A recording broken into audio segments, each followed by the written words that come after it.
கதையோட ஹீரோ ரமேஷ். ரமேஷ் வந்து ரொம்ப வசதியாக வாழ்ந்தவர். அவர் அவங்க அப்பாவோட காரில் வந்து ஒரு சின்ன கிராமத்துக்கு போகிறாரு.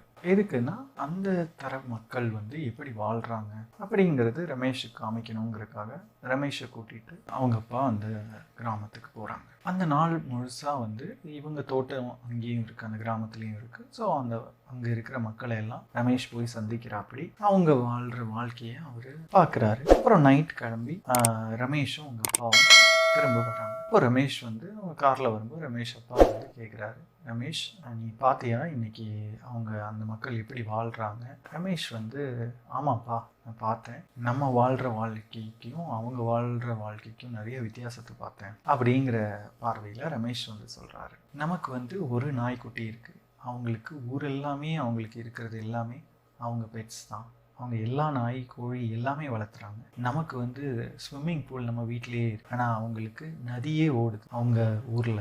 நமக்கு வந்து லைட் இருக்குது வீட்டில், அவங்களுக்கு வந்து நைட்டு மூன் வந்துருக்கு, அப்படி ஸ்டார்ஸ் இருக்கா அப்படி.